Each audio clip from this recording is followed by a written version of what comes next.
करिए गोर विचार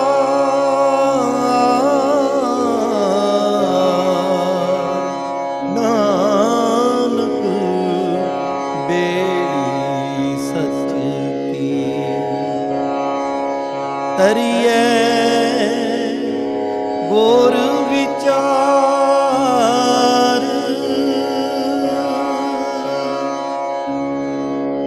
वाहिगुरु साहिब जी। श्री राग महला पहला। कोट कोटि मेरी आरजा पवन पियन अप्याऊ। चंद सूरज दोए गुफे ना देखा सुपने सौण न थाऊं। पी तेरी कीमत ना पवै हों केवड आखां नाऊं। साचा निरंकार निज थाई सुन सुन आखण आखणा। जे भावै करी तुमाई रहाऊ। कुसा कटियां वार वार पीसण पीसा पाई। अग्गी सेती जालियां भस्म सेती रल जाऊं। पी तेरी कीमत ना पवै हों केवड आखां नाऊं। पंखी होई कै जे भवां सै असमानी जाऊं। नदरी किसे न आवऊं ना किस पियां ना खाऊं। पी तेरी कीमत ना पवै हों केवड आखां नाऊं। नानक कागद लख मणा पढ़ पढ़ कीचै भाऊ। मसू तोट न आवई लेखन पाउन चलाओ। पी तेरी कीमत ना पवै हों केवड आखां नाऊं।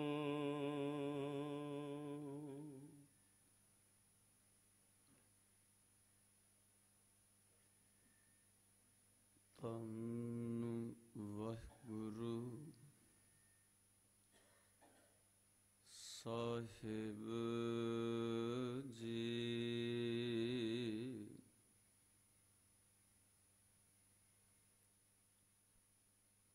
उस्तत करें अनेक जन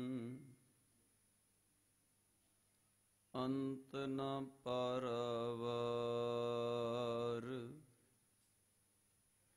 नानक रचना प्रभ रची बहु विद अनक प्रकार। बेशुमार अथाह अगनत अतुल्य। ज्यों बुलावो त्यों नानक दास बोले। ज्यों बुलावो त्यों नानक दास बोले।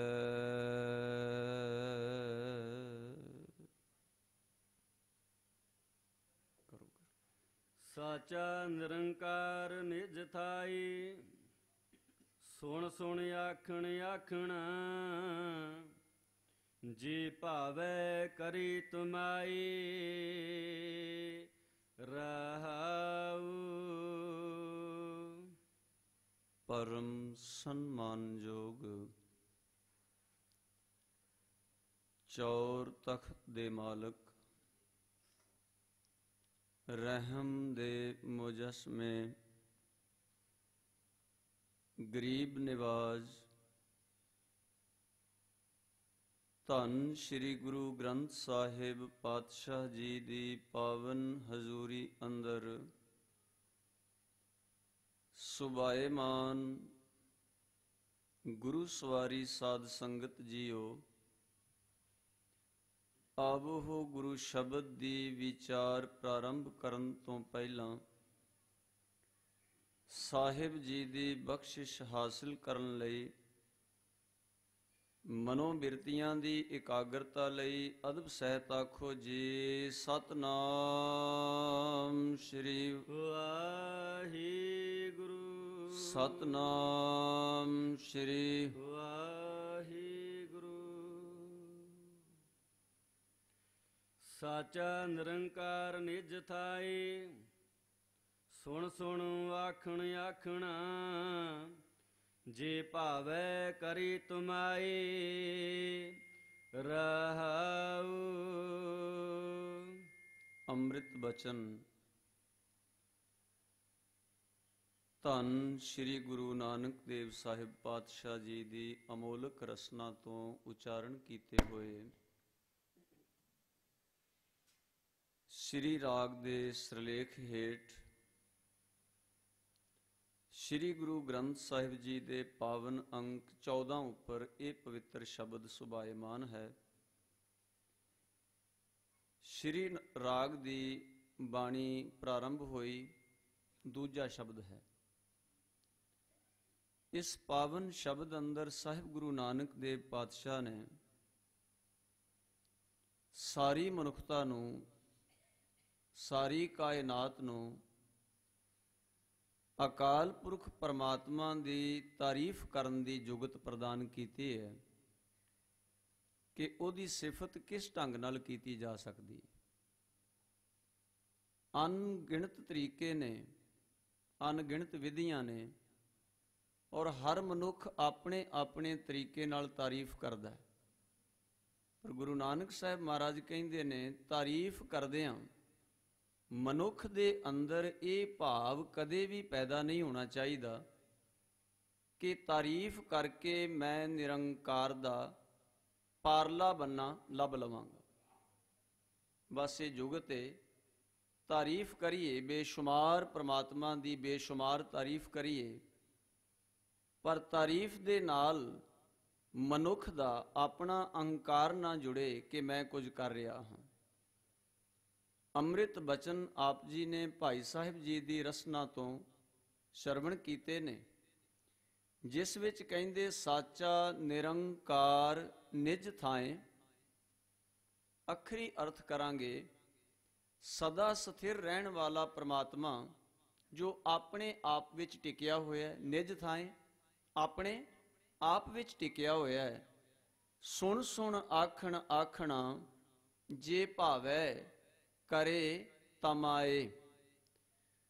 ਅਕਾਲ ਪੁਰਖ ਪਰਮਾਤਮਾ ਨੂੰ ਜੇ ਚੰਗਾ ਲੱਗ ਜਾਏ ਕੋਈ ਜੀਵ ਤਾਰੀਫ ਕਰਦਾ, ਮਹਿਮਾ ਕਰਦਾ, ਸਿਫਤ ਕਰਦਾ ਹੋਇਆ, ਤਾਂ ਅਕਾਲ ਪੁਰਖ ਉਹਦੀ ਝੋਲੀ ਵਿੱਚ ਆਪਣੀ ਤਾਰੀਫ ਹੋਰ ਵਧੀਕ ਪਾ ਦਿੰਦਾ ਹੈ।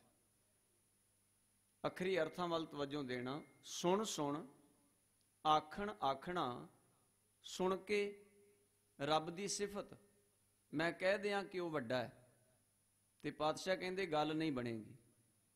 ਜਿੰਨਾ ਚਿਰ ਅਸੀਂ ਉਹਨੂੰ ਪ੍ਰੈਕਟੀਕਲ ਜੀਵਨ ਵਿੱਚ ਧਾਰਨ ਨਹੀਂ ਕਰਾਂਗੇ ਤੇ ਗੱਲ ਬਣੇਗੀ ਨਹੀਂ। ਸੁਣ ਕੇ ਕਹਿ ਦਈਏ ਸਮੁੰਦਰ ਬਹੁਤ ਵੱਡਾ ਹੈ, ਪਰ ਜਿੰਨਾ ਚਿਰ ਦੇਖਾਂਗੇ ਨਹੀਂ ਤੇ ਉਹ ਨਜ਼ਾਰਾ ਬਣੇਗਾ ਨਹੀਂ। ਅਸਮਾਨੀ ਛੂੰਹਦੀਆਂ ਪਹਾੜਾਂ ਦੀਆਂ ਚੋਟੀਆਂ ਬਹੁਤ ਉੱਚੀਆਂ ਨੇ, ਇਹ ਸੁਣ ਲਿਆ ਕਿਸੇ ਦੇ ਕੋਲੋਂ, ਪਰ ਜਿੰਨਾ ਚਿਰ ਉਹਨਾਂ ਪਹਾੜਾਂ ਦੀਆਂ ਚੋਟੀਆਂ ਨੂੰ, ਸਿਖਰ ਨੂੰ, ਕਿੰਗਰਿਆਂ ਨੂੰ ਦੇਖਾਂਗੇ ਨਹੀਂ, ਉਹਨਾਂ ਚਿਰ ਉਹ ਨਜ਼ਾਰਾ ਅੰਦਰ ਕਿਵੇਂ ਸੀਨ ਬਣੇਗਾ? ਨਹੀਂ ਬਣੇਗਾ ਨਾ। ਜਦੋਂ ਤੱਕ ਸੁਣ ਕੇ ਆਖਾਂਗੇ ਗੱਲ ਨਹੀਂ ਬਣੇਗੀ। ਆ ਰੋਜ਼ ਤੁਸੀਂ ਰਹਿਰਾਸ ਸਾਹਿਬ ਜੀ ਦੀ ਬਾਣੀ ਵਿੱਚੋਂ ਬਚਨ ਪੜ੍ਹਦੇ ਹੋ, ਸੁਣ ਵੱਡਾ ਆਖੈ ਸਭ ਕੋਏ। ਸੁਣ ਕੇ ਸਾਰੇ ਕਹਿ ਦਿੰਦੇ ਨੇ ਵਾਹਿਗੁਰੂ ਵੱਡਾ ਹੈ, ਪਰ ਜਿੰਨਾ ਚਿਰ ਦੇਖਾਂਗੇ ਨਹੀਂ ਉਹਦੀ ਵਡਿਆਈ ਨੂੰ, ਉਹਦੇ ਵਡੱਪਣ ਨੂੰ, ਉਹਦੀ ਵਿਸ਼ੇਸ਼ਤਾ ਨੂੰ, ਉਹਨਾਂ ਚਿਰ ਕਿਵੇਂ ਗੱਲ ਬਣੇਗੀ। ਸੁਣ ਵੱਡਾ ਆਖੈ ਸਭ ਕੋਏ, ਕੇਵਡ ਵੱਡਾ ਡੀਠਾ ਹੋਏ। ਉਹ ਕਿੰਨਾ ਮਹਾਨ ਹੈ। ਜਦੋਂ ਤੱਕ ਆਪਣੇ ਦੀਦਿਆਂ ਨਾਲ ਨਹੀਂ ਤੱਕਾਂਗੇ ਤੇ ਸਾਡਾ ਅੰਦਰ ਪਤੀਜੇਗਾ ਨਹੀਂ, ਸ਼ੰਕਾ ਰਹਿਣਾ, ਸੰਸਾ ਰਹਿਣਾ, ਸ਼ਾਇਦ ਐਸਾ ਹੈ ਕਿ ਨਹੀਂ, ਮਨ ਸੋਚੇਗਾ। ਕਿਸੇ ਮਨੁੱਖ ਦੀ ਅਸੀਂ ਤਾਰੀਫ ਬਹੁਤ ਸੁਣਦੇ ਹਾਂ ਵੀ ਫਲਾਂ ਮਨੁੱਖ ਬੜਾ ਮਹਾਨ ਹੈ, ਬੜਾ ਉੱਤਮ ਹੈ, ਉਹਦੇ ਵਿੱਚ ਗੁਣ ਬੜੇ ਨੇ, ਜਾਂ ਫਲਾਂ ਬੰਦਾ ਬੜਾ ਕਲਾਕਾਰ ਹੈ, ਉਹਦੇ ਕੋਲ ਵਿਦਿਆ ਬੜੀ ਹੈ, ਉਹਦੇ ਕੋਲ ਗਿਆਨ ਬੜਾ ਹੈ। ਚਿੱਤ ਵਿੱਚ ਇਹ ਖਿਆਲ ਪੈਦਾ ਹੋਵੇਗਾ ਕਿ ਗਿਆਨ ਬਹੁਤ ਹੈ, ਵਿਦਿਆ ਬਹੁਤ ਹੈ, ਵਿਦਵਾਨ ਬਹੁਤ ਵੱਡਾ ਹੈ, ਪਰ ਜਿੰਨਾ ਚਿਰ ਦੇਖੀਏ ਨਾ, ਕੰਨੀ ਸੁਣੀਏ ਨਾ, ਉਹਨਾਂ ਚਿਰ ਅੰਦਰ ਆਨੰਦ ਬਣਨਾ ਨਹੀਂ, ਮਨ ਪਤੀਜੇਗਾ ਨਹੀਂ। ਜਦੋਂ ਤੱਕ ਕਿਸੇ ਦੀ ਤਾਰੀਫ ਕੇਵਲ ਸੁਣੀ ਹੈ, ਆਪ ਦੀਦਿਆਂ ਨਾਲ ਤੱਕੀ ਤੇ ਕੰਨਾਂ ਨਾਲ ਸੁਣੀ ਨਹੀਂ, ਹਿਰਦੇ ਚੋਂ ਮਹਿਸੂਸ ਨਹੀਂ ਕੀਤਾ, ਉਹਨਾਂ ਚਿਰ ਗੁਰੂ ਕੀ ਸੰਗਤ ਉਹ ਤਾਰੀਫ ਅਸਲ ਵਿੱਚ ਅੰਦਰ ਆਨੰਦ ਪੈਦਾ ਨਹੀਂ ਕਰਦੀ। ਅੰਦਰ ਆਨੰਦ ਪੈਦਾ ਹੋਵੇਗਾ ਜਦੋਂ ਅਸੀਂ ਖੁਦ ਉਹਦੇ ਤੇ ਆਪਣਾ ਜੀਵਨ ਲਾਗੂ ਕਰਾਂਗੇ। ਸੁਣ ਵੱਡਾ ਆਖੈ ਸਭ ਕੋਏ, ਕੇਵਡ ਵੱਡਾ ਡੀਠਾ ਹੋਏ, ਕੀਮਤ ਪਾਏ ਨਾ ਕਹਿਆ ਜਾਏ। ਕਹਿਣੇ ਵਾਲੇ ਤੇਰੇ ਰਹੇ ਸਮਾਏ। ਜਿਹੜੇ ਕਹਿੰਦੇ ਨੇ ਤਾਰੀਫ ਉਹ ਤੇਰੇ ਵਿੱਚ ਲੀਨ ਹੋ ਜਾਂਦੇ ਆ, ਪਰ ਸੁਣ ਸੁਣ ਕੇ ਜੇ ਲੋਕ ਆਖੀ ਜਾਣ, ਔਰ ਮੈਂ ਅਰਜ਼ ਕਰ ਰਿਹਾ ਸੀ ਅਗਨ ਕਿਸੇ ਦੇਖੀ ਨਾ ਹੋਵੇ। ਅਗਨ ਕਿੱਦਾਂ ਦੀ ਏ? ਉਹ ਤਪਸ਼ ਵਾਲੀ ਏ, ਜਲਾ ਦਿੰਦੀ ਏ, ਉਹ ਪ੍ਰਸ਼ਾਦੇ ਬਣਾਉਂਦੀ ਹੈ, ਉਹ ਸਬਜ਼ੀਆਂ ਤਿਆਰ ਕਰਦੀ, ਸਭ ਕੁਝ ਕਰਦੀ ਹੈ, ਪਰ ਕਦੇ ਕਿਸੇ ਨੇ ਅਗਨ ਦੇਖੀ ਨਾ ਹੋਵੇ ਤੇ ਉਹ ਨਜ਼ਾਰਾ ਜੋ ਤਿਆਰ ਕਰਦੀ ਹੈ ਅਗਨ, ਉਹ ਕਿਵੇਂ ਮਹਿਸੂਸ ਹੋਵੇਗਾ। ਪਰਮਾਤਮਾ ਦੇ ਦੀਦਾਰ ਕਿਸੇ ਨੇ ਆਪਣੇ ਹਿਰਦੇ ਕਰਕੇ ਕੀਤੇ ਨਾ ਹੋਣ ਤੇ ਉਹਦੀ ਸਿਫਤ ਆਪ ਕਦੇ ਉਚਾਰੀ ਨਾ ਹੋਵੇ, ਸਾਹਮਣੇ ਨਜ਼ਾਰਾ ਦੇਖ ਕੇ, ਉਦੋਂ ਤੱਕ ਦੁਨੀਆ ਦੇ ਕਹਿਣ ਨਾਲ ਉਸ ਪਰਮਾਤਮਾ ਦੀ ਤਾਰੀਫ, ਸਾਡੀ ਤਾਰੀਫ ਅਧੂਰੀ ਹੈ। ਅਸੀਂ ਲੱਖ ਵਾਰ ਆਖੀ ਜਾਈਏ, ਸਾਚਾ ਨਿਰੰਕਾਰ ਨਿਜ ਥਾਏ, ਸੁਣ ਸੁਣ ਆਖਣ ਆਖਣਾ ਜੇ ਭਾਵੈ। ਜੇ ਰੱਬ ਨੂੰ ਚੰਗਾ ਲੱਗੇ ਕਰੇ ਤਮਾਏ। ਤਮਾਏ ਦਾ ਅਰਥ ਹੈ ਤਮਾ, ਭਾਵ ਚਾਹਤ, ਭਾਵ ਅੰਦਰ ਸਿਮਰਨ ਦੀ ਤਾਂਗ। ਜੇ ਰੱਬ ਨੂੰ ਚੰਗਾ ਲੱਗੇ ਤਾਂ ਕਿਸੇ ਜੀਵ ਦੇ ਅੰਦਰ ਸਿਮਰਨ ਦੀ ਤਾਂਗ ਉਹ ਨਿਰੰਕਾਰ ਆਪ ਪੈਦਾ ਕਰ ਦਿੰਦਾ। ਹੁਣ ਇਹ ਸਚਾਈ ਹੈ ਕਿ ਸਿਮਰਨ ਦੀ ਤਾਂਗ ਜਿਸ ਅੰਦਰ ਪੈਦਾ ਹੋਵੇਗੀ, ਸਿਮਰਨ ਕਰੇਗਾ ਹੀ ਉਹ। ਅਣਗਿਣਤ ਲੋਕ ਰੋਜ਼ ਸਿਮਰਨ ਕਰਦੇ ਨਜ਼ਰ ਆਉਂਦੇ ਨੇ, ਪਰ ਸੁਣੀ ਸੁਣਾਈ ਗੱਲ ਤੇ ਕਿ ਸਿਮਰਨ ਇੰਜ ਕਰ ਦਿੰਦਾ ਹੈ, ਸਿਮਰਨ ਉਂਝ ਕਰ ਦਿੰਦਾ ਹੈ, ਸਿਮਰਨ ਕਰਦੇ ਜ਼ਰੂਰ ਨੇ, ਪਰ ਸਿਮਰਨ ਦਾ ਆਨੰਦ ਜਦੋਂ ਖੁਦ ਨੂੰ ਆਏਗਾ ਸਿਮਰਨ ਕਰਦਿਆਂ ਕਰਦਿਆਂ। ਕਈ ਵਾਰ ਆਪਾਂ ਇਹਦੇ ਤੇ ਬੜਾ ਤਰਕ ਕਰਨੇ ਵੀ ਵਾਹਿਗੁਰੂ ਵਾਹਿਗੁਰੂ ਰਟਣ ਨਾਲ ਕੁਝ ਨਹੀਂ ਹੁੰਦਾ। ਹੁੰਦਾ ਬਹੁਤ ਕੁਝ, ਬਹੁਤ ਕੁਝ ਹੁੰਦਾ। ਹੁੰਦਾ ਕਿਉਂ ਨਹੀਂ? ਤੁਸੀਂ ਥੋੜਾ ਜਿਹਾ ਝਾਤ ਮਾਰ ਕੇ ਦੇਖੋ ਸਾਡੇ ਨਿਤ ਦੇ ਜੀਵਨ ਵਿੱਚ। ਬਚਪਨ ਵਿੱਚ ਬੱਚਾ ਸਕੂਲ ਵਿੱਚ ਪੜ੍ਹਨ ਲਈ ਗਿਆ, ਉਸ ਬੱਚੇ ਨੂੰ ਊੜਾ ਐੜਾ ਈੜੀ ਸੱਸਾ ਹਾਹਾ ਪੜ੍ਹਾਇਆ ਗਿਆ, ਤੇ ਜਦੋਂ ਉਹਨੂੰ ਪਹਿਲੇ ਅੱਖਰ ਪੜ੍ਹਾਏ ਨਾ, ਟੀਚਰ ਨੇ ਆਖਿਆ ਪਿਓ ਉੱਥੇ ਜਾ ਕੇ ਪਰਾਂ ਖਲੋ ਜਾ, ਆਪਣੀ ਕਾਪੀ ਲੈ ਕੇ ਤੇ ਇਹਨੂੰ ਵਾਰ-ਵਾਰ ਅਲਾਈ ਜਾ। ਹੁਣ ਲਾਗੇ ਜੇ ਕੋਈ ਮੈਟ੍ਰਿਕ ਦਾ ਸਟੂਡੈਂਟ ਹੋਵੇ, ਉਹ ਆਖੇਗਾ ਵਾਰ-ਵਾਰ ਅਲਾਉਣ ਦਾ ਕੀ ਫਾਇਦਾ ਹੈ? ਇਹ ਅੱਖਰ ਇੱਕ ਵਾਰ ਪੜ੍ਹ ਲਿਆ ਤਾਂ ਬਹੁਤ ਏ।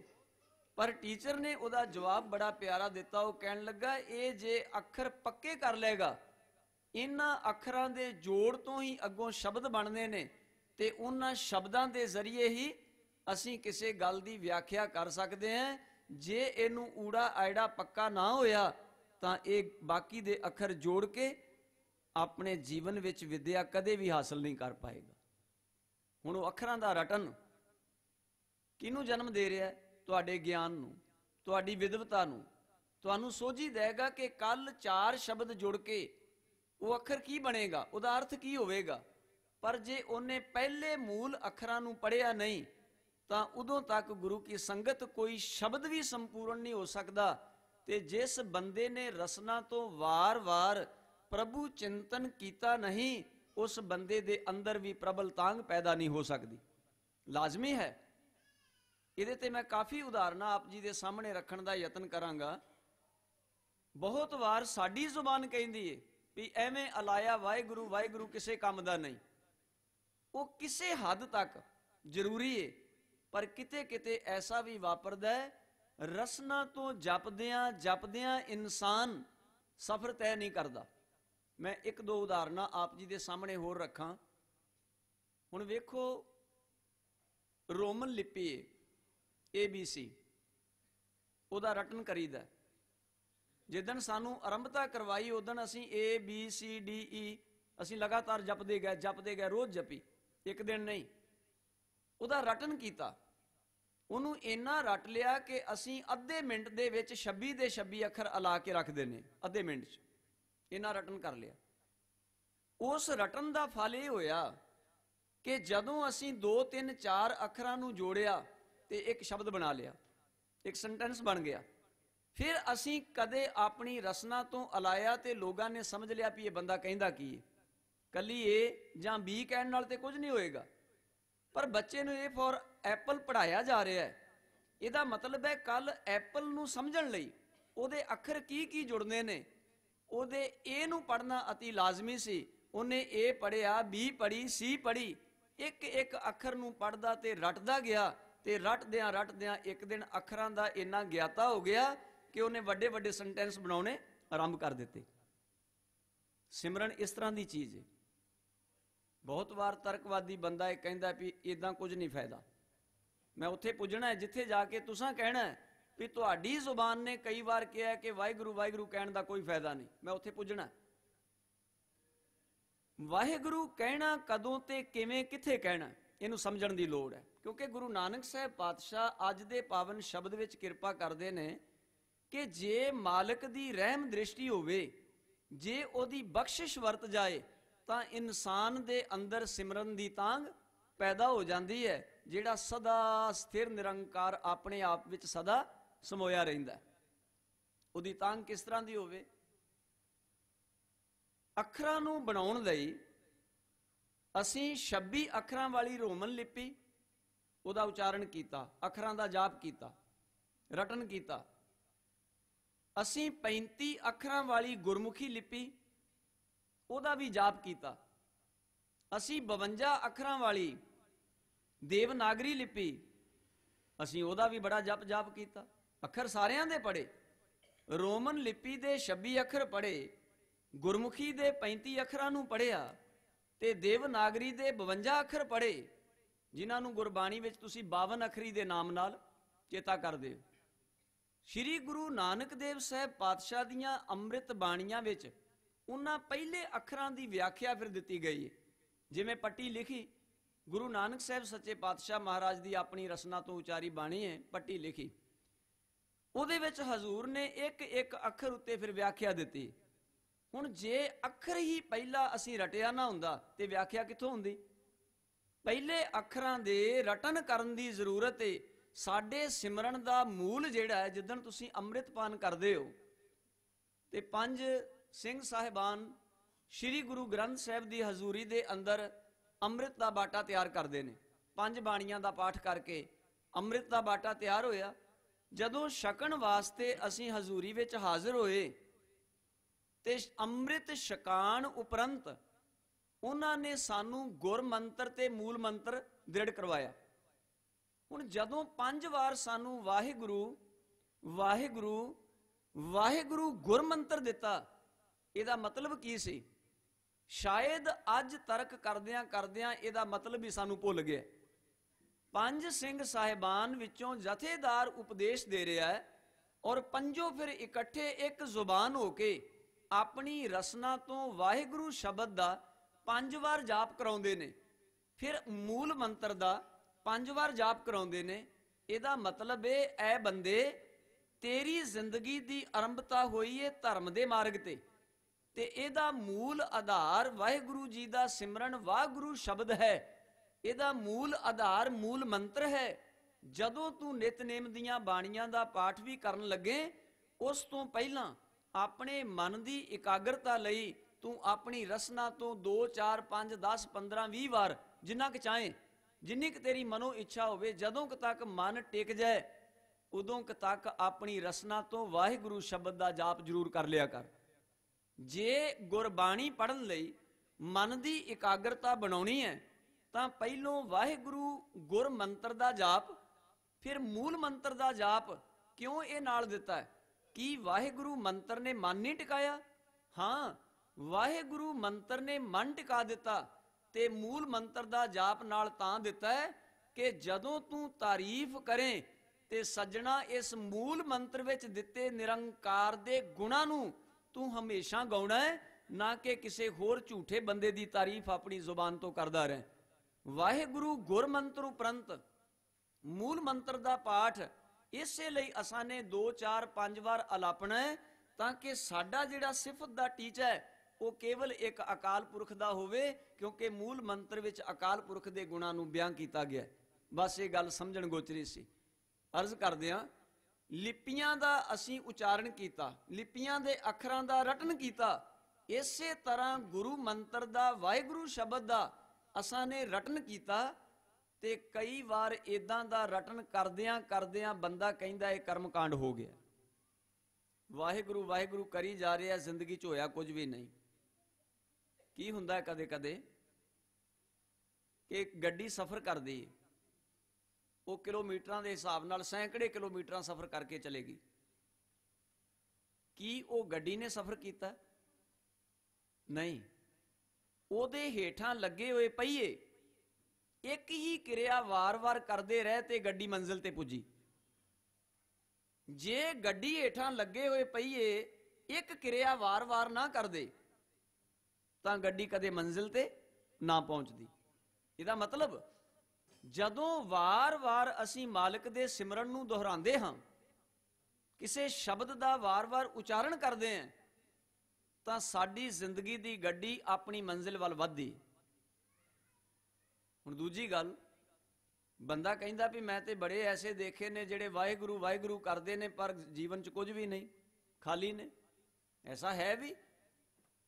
ਉਹਦਾ ਇੱਕ ਕਾਰਨ ਹੈ ਕਿ ਕਦੇ ਕਦੇ ਗੱਡੀ ਚੱਲਦਿਆਂ ਚੱਲਦਿਆਂ ਕਿਸੇ ਕੱਚੇ ਰਸਤੇ ਉਤਰ ਜਾਏ, ਮੀਂਹ ਪਿਆ ਹੋਵੇ, ਚਿੱਕੜ ਹੋਇਆ ਹੋਵੇ ਤੇ ਚਿੱਕੜ ਵਿੱਚ ਉਹ ਗੱਡੀ ਜਾਏ ਧਸ, ਉਹਦੀ ਬਾਡੀ ਜ਼ਮੀਨ ਨੂੰ ਖਹਿ ਜਾਏ ਤੇ ਜਦੋਂ ਅਸੀਂ ਰੇਸ ਦੇਾਂਗੇ, ਐਕਸੀਲੇਟਰ ਦੇਾਂਗੇ, ਕੀ ਹੋਵੇਗਾ?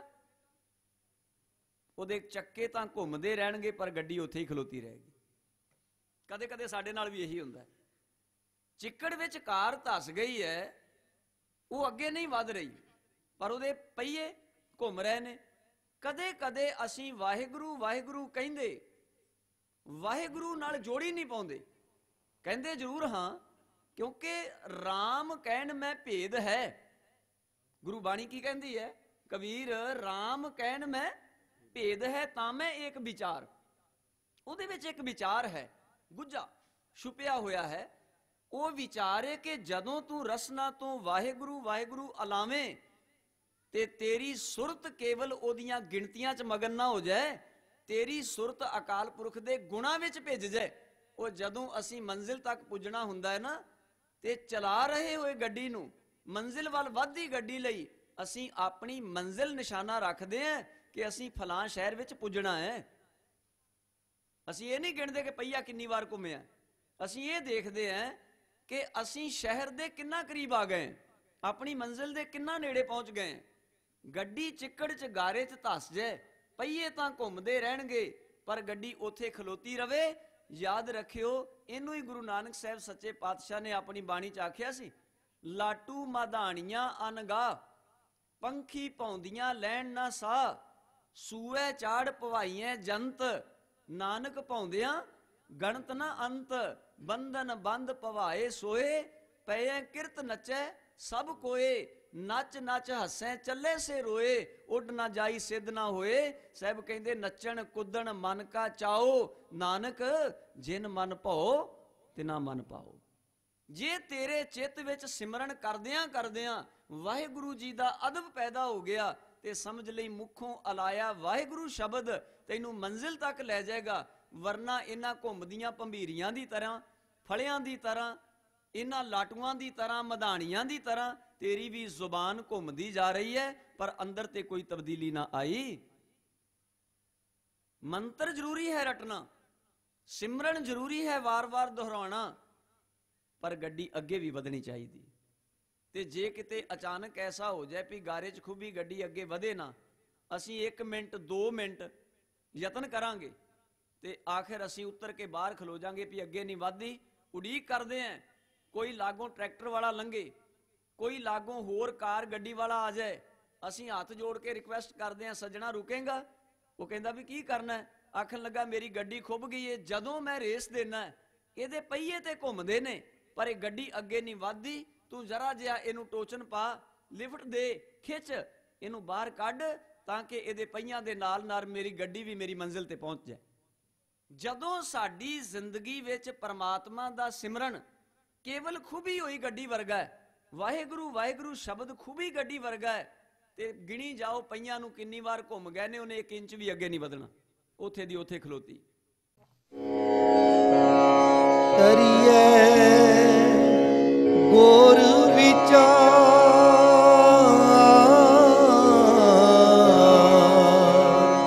ਨਾਨਕ ਬੇੜੀ ਸੱਚ ਕੀ।